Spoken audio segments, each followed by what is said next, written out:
Welcome to River Ridge Church Online. I'm Bailey Beaver, the middle school ministry coordinator, and I want to thank you for joining our live stream this morning. Right now, I'm standing in our student ministry room where middle school students come to grow in their faith every Sunday morning. It's an incredible community of students who are passionate about learning more about God and building strong relationships with one another. We want you to experience River Ridge for yourself. We would love to see you in person next week at either our 9:45 or 11:15 service. Come join us for a time of worship, community, and taking the next step in your faith. We can't wait to meet you. Our service will begin soon.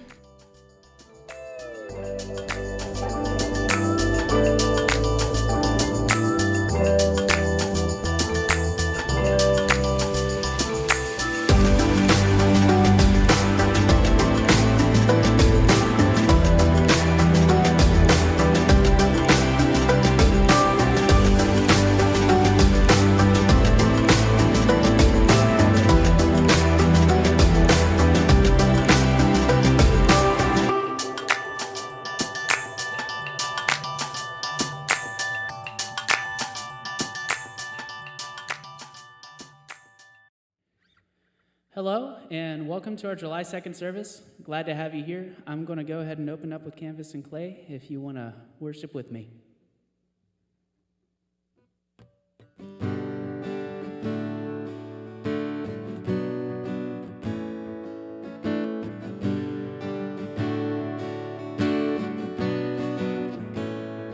In my mother's womb, you formed me with your hand.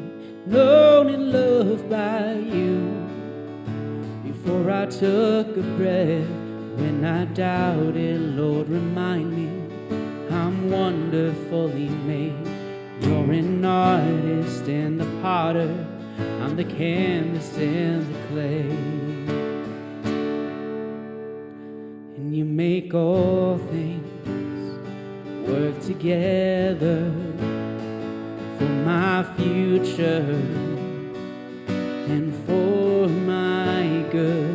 You make all things work together for your glory and for your name.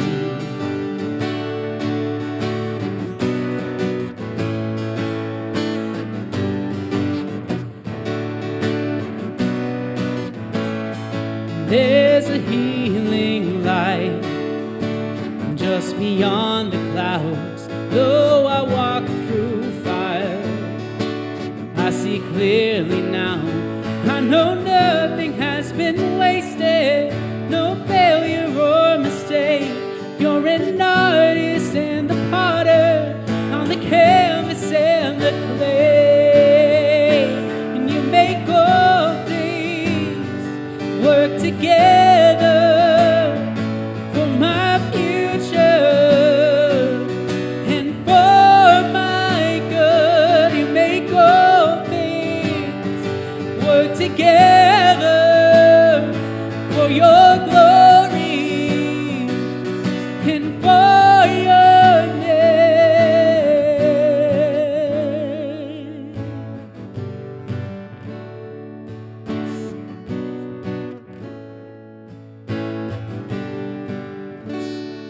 When I doubted, Lord, remind me I'm wonderfully made.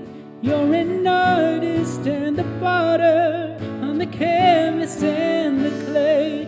I know nothing has been wasted, no failure or mistake. You're an artist and a potter, on the canvas and the clay. And you're not finished with me. No, not finished with me yet. You're not finished with me, no. You're not finished with me yet. You're not finished with me. You're not finished with me yet. You're not finished with me. You're not finished with me yet. 'Cause when I doubt it, Lord, remind me I'm wonderfully made. You're an artist and the potter, on the canvas and the clay. I know nothing has been wasted, no failure or mistake. You're an artist and a potter on the canvas and the clay. Good morning and welcome to Church Online. My name is Dylan. I'm the student ministry director here at River Ridge Church, and we're excited that you've tuned on. Hopefully you're having a great holiday weekend, vacationing or doing whatever it is you're doing. We have a couple announcements we wanted to share with you this morning just so that you know everything that's going on here at the Ridge. So the first one is that right now we have summer life activities happening. That's kayaking and hiking and disc golf and ultimate frisbee. There's so many things to get plugged into, and these are just a great way of staying connected to the church and maybe meeting some new people this summer. So if you're curious about any of those activities, you can go online to riverridge.church and you can find all the details there. The second announcement we have is that we have a Lamplighters meeting. That's our foster family care ministry, and that's going to be coming up July the 6th. If you want more information about that, you can contact the Galls, and their email is below.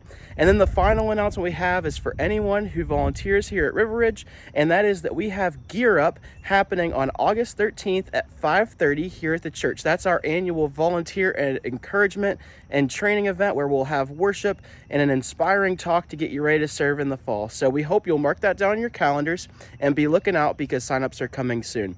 Once again, we're glad that you're here for Church Online. Now we're going to head over to Matt with the next sermon in our series, Relevant. Hey, thanks for watching online today. Sorry that you could not be with us in the parking lot for Church Outside on this weekend, but I hope you're enjoying yourself wherever you find yourself this morning.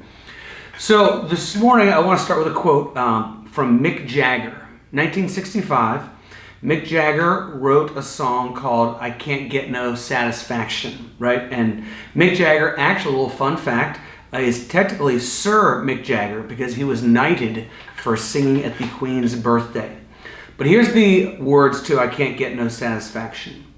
I can't get no satisfaction, I can't get no satisfaction, 'cause I try and I try and I try, I can't get no satisfaction.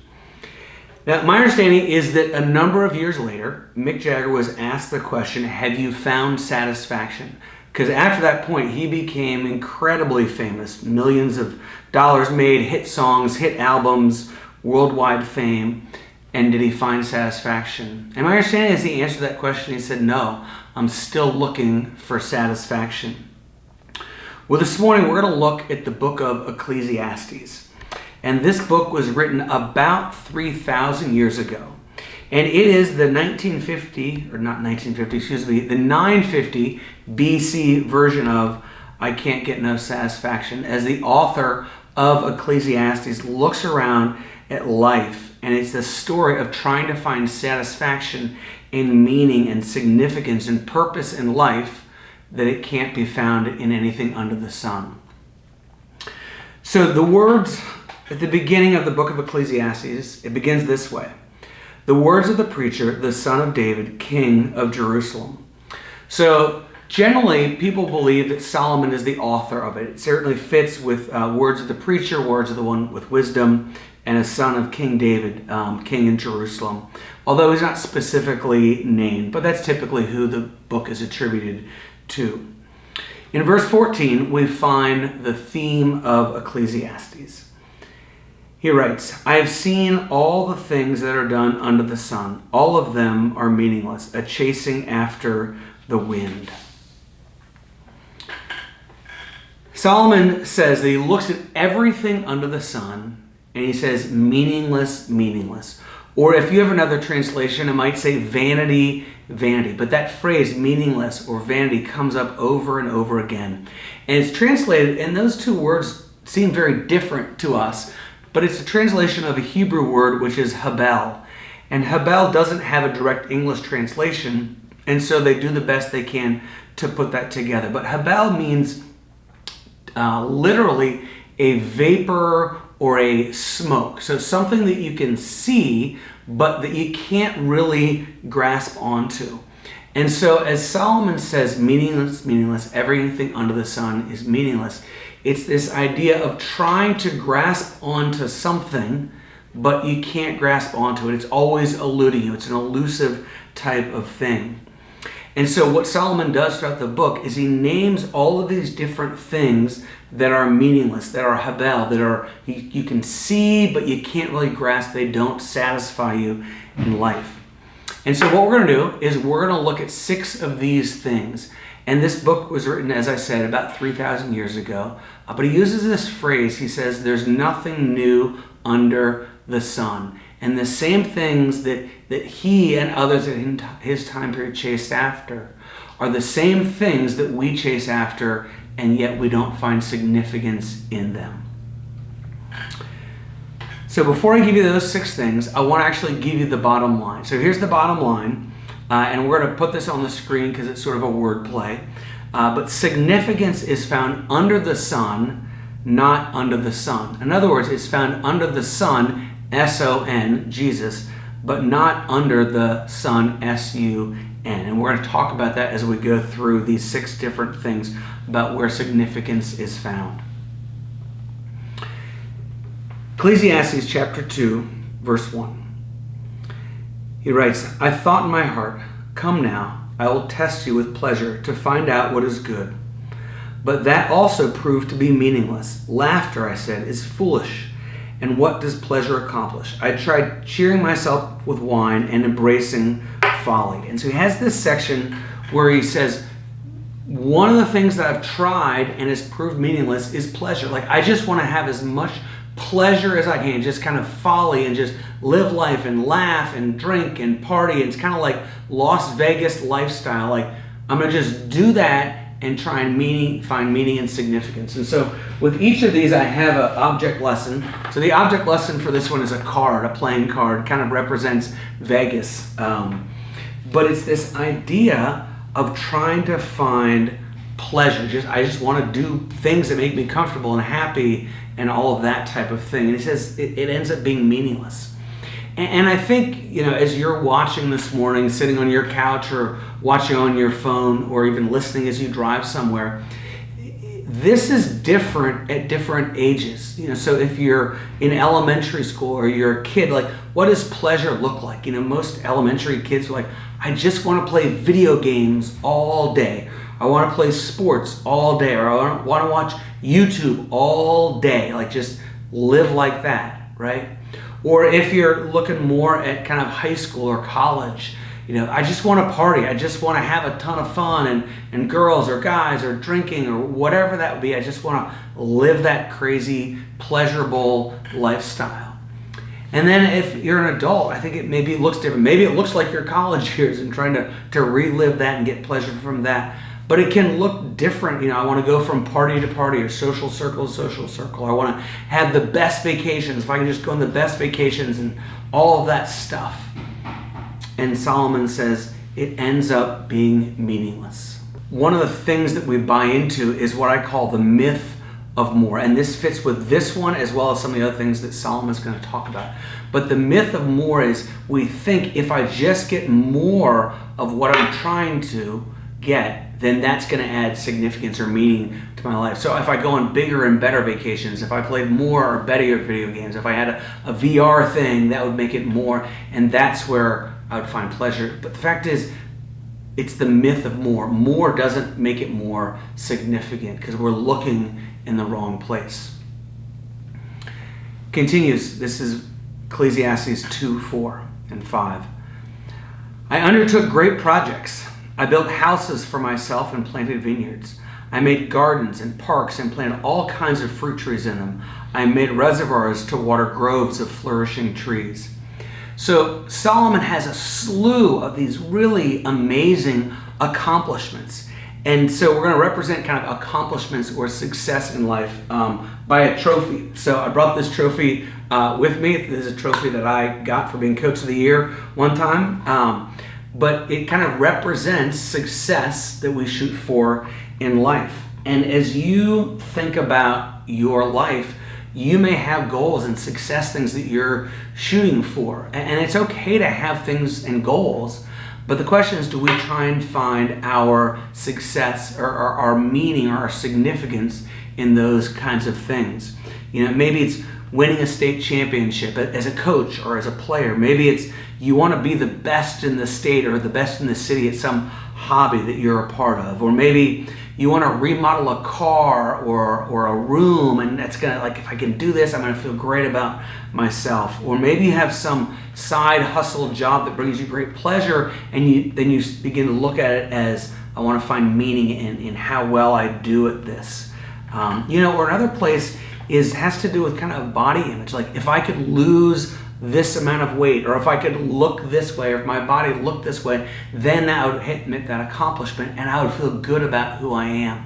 And those are all things that he looks at, and he says that doesn't bring you meaning. Those things don't bring you the significance in life that you're looking for. Now, it's interesting as we look at this passage that he talks about all of these projects that Solomon undertook. I built houses and vineyards and reservoirs. There's one that he doesn't mention that we know that he does, which I just find interesting in its absence.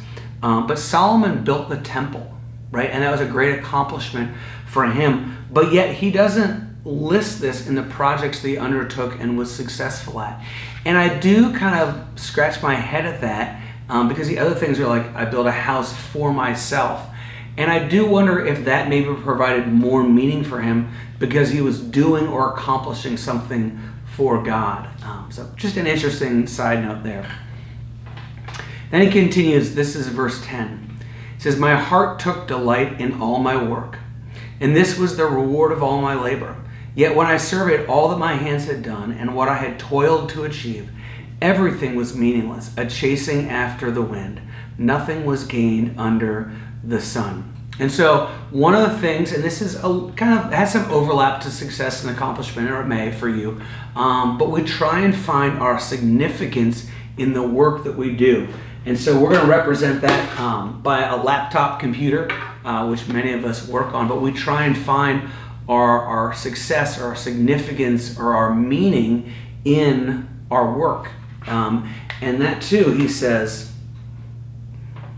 everything was meaningless, a chasing after the wind. And so we have these ideas like, if I could just start my own company, if I could just turn this hobby into a money-making venture, if I could reach partner in my firm, if I could be the head of the department, if I could be in the C-suite, if I could, and we put those things out there, but yet they never satisfy us. And again, that's another example of the myth of more. If I get this position, if I get ahead, then I'll be satisfied.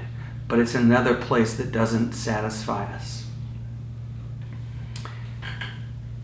Verse 16 of chapter 2 says, for the wise man, like the fool, will not be long remembered. In days to come, both will be forgotten. Like the fool, the wise man too must die. And so he talks here about wisdom, about education, and sometimes that's where we find our meaning and significance. Like, if I just know a lot of stuff, if I earn a lot of degrees, then that's where I find significance. And so my object for this one is the Webster's Dictionary, right? If I know all the words, if I know all the stuff, then I'm going to be satisfied in life. But he says, look, everybody dies. That stuff doesn't matter in the scheme of life. That is yet something else that is under the sun, under the S-U-N, sun. And you can get all A's in life, and that is not going to satisfy. You can have all kinds of letters behind your name of an MD and a JD or an MBA or a PhD, but that doesn't bring us satisfaction in life. It ends up leaving us empty if that's what we're looking for to give us significance in life. Then we go to Ecclesiastes chapter 4. It says, and I saw that all labor and all achievement spring from man's envy of his neighbor. This too is meaningless, a chasing after the wind. And it's this idea of materialism. We look at what our neighbor has, and we're like, I want that. If I had that, that would make me happier. And so for this one, I pulled out a car. Couldn't get a full car in here, so we have a toy car. But this represents materialism and the stuff that we have. And this is so true that we think, if I can get more stuff, it's going to make me happier. If I get this new toy or that new toy. And people differ in what that is for them. It could be a new outfit, it could be a new camera or a new car or a new computer or a new boat. If I get a boat, then that'll make me happy. It's like the old adage, the two best days of a man's life is the day he buys a boat and the day he sells his boat. Right? It doesn't bring us the satisfaction that we're looking for in life. And then here's the last one, the sixth one. It's this, from Ecclesiastes 5:10. Whoever loves money never has enough money. Whoever loves wealth is never satisfied with his income. This too is meaningless. And so we represent this just with a wallet, right? Take out your wallet. What money do you have in it but our bank account? But we represent this with a wallet. And again, there's overlap between this and some of the other things. But the fact is that money or wealth will never bring us satisfaction in life. It never brings us meaning in life. And the myth of more, I think, is so true when it comes to money and wealth, because we feel like if I just made more money, then even when we talk about budgeting, if I made more money, then I'd have more money. But the fact is, if you made more money and you would spend more money and you wouldn't have more money. It's the person who makes $40,000 said, if I only made $60,000. But the person who makes $60,000 goes, if I only made $80,000. The person who makes, if I make $80,000, if I only made, and we keep stepping up. It's the myth of more. More money and more wealth doesn't ultimately satisfy us. It's a chasing after the wind. So what's the solution? Fact is that none of this can satisfy us. When we look for things under the sun, S-U-N, we end up disappointed. We end up unsatisfied. It's only when we find life in the Son, the S-O-N, Jesus, that we find where life is meant to be found. And so I want to talk about kind of three solutions to help us to move from satisfaction under the sun, S-U-N, to satisfaction under the Son, S-O-N. And the first one's really about the myth of more. So this is Ecclesiastes chapter 4, verse 6. It says, better one handful with tranquility than two handfuls with toil and chasing after the wind. In other words, if we can learn to be satisfied with what we have materially, educationally, all that kind of stuff, if we can learn to be satisfied with that instead of having to have more, we're going to learn to be content.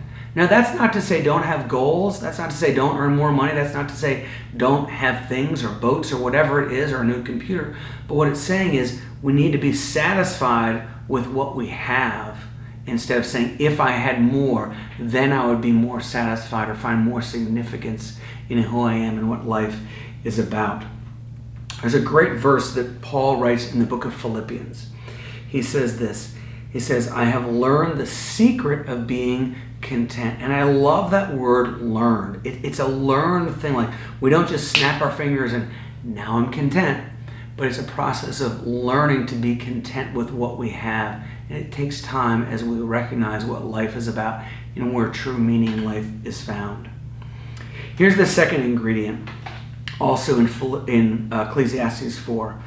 He writes, again, I saw something meaningless under the sun. There was a man all alone. Two are better than one because they have a good return for their work. If one falls down, his friend can help him up. We need people in our lives who can point us to the sun, S-O-N. Most of the people in our lives are living their lives for things under the sun, S-U-N, and finding their significance in what they achieve or in work or success in this area or that area, material things, money, wealth, whatever it is. That's where most people are looking for their satisfaction and purpose and meaning in life. And so we need people around us pointing us to the sun, S-O-N. So when we fall down because we are miserable, because we're looking at the wrong thing to finding meaning in life, we have people around us that can help us up and help us to see that life is found in Jesus, not in these things under the sun. And then here's the last one. This is Ecclesiastes 12, verse 13. It says, and this is Solomon wrapping up the whole book. He says, now all has been heard. Here is the conclusion of the matter. Fear God and keep his commandments, for this is the whole duty of man. Last week, if you were here, we talked about fear. And fear is not being afraid of God, but fear is this reverence, this awe, this healthy fear of God where we go, I want to be on God's path. Because anything off of God's path is less than God's best for me. And so when he says, fear God and keep his commandments, that's the whole duty of man. He's saying that's where life and meaning and significance is found. It's found in relationship with God. It's found in walking God's path for life. And when we get off of that path, we're looking right, we're looking left, we're looking to things that were never meant to satisfy us, that were never meant to give us meaning and significance in life. Instead, we look for life under the sun, under Jesus, and that's where life is found. So you're sitting on your couch on a Sunday morning, and chances are you're going, yep, I agree with that, I agree with that. But here's what I would say to you. At some point, you're going to be disappointed in life. That you're going to get frustrated and just get upset and angry or sad or whatever disappointment looks like for you. And it's going to be because one of these things that you were looking for meaning and significance didn't come through for you.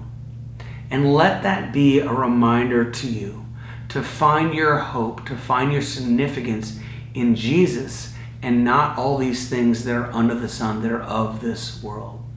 So that's my message for you today. I'm going to turn it back over to Gerald after I pray, and he's going to give a closing song that connects us to what we've just talked about. God, thank you so much for today. Thanks for this opportunity to look into the book of Ecclesiastes. And God, I pray that you would help us to find our meaning and significance in life in Jesus Christ, under your Son Jesus, instead of everything under the sun in this world. In Jesus' name, amen. So, Matt just got done speaking, and this next song that we're about to sing is called How He Loves. And a line in this song is that we are his portion and he is our prize. And just like Matt was saying, but anything that this world has to offer does not have us as their portion, and it is not our prize. Our prize is Jesus. Our prize is God. And then whenever we surrender to him and whenever we just let him have control, that's when we find the true prize of life. So let's sing this together, How He Loves.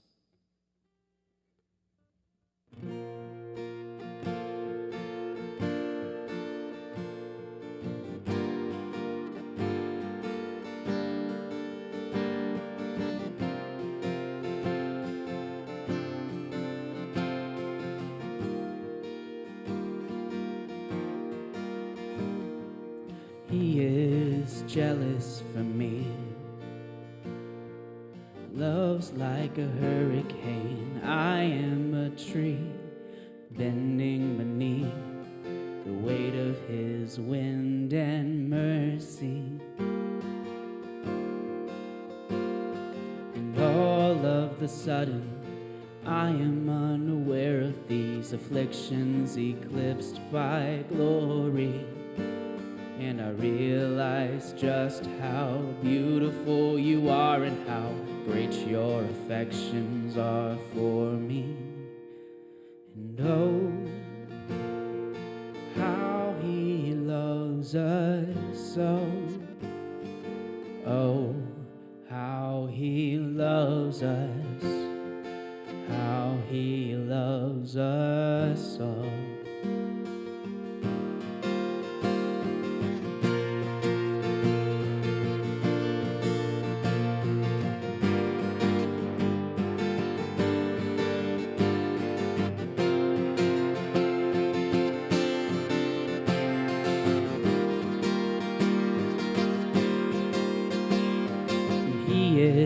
Jealous for me, loves like a hurricane. I am a tree bending beneath the weight of his wind and mercy. And all of a sudden, I am unaware of these afflictions eclipsed by glory. And I realize just how beautiful you are and how great affections are for me. And oh, how he loves us so. Oh, how he loves us, how he loves us all.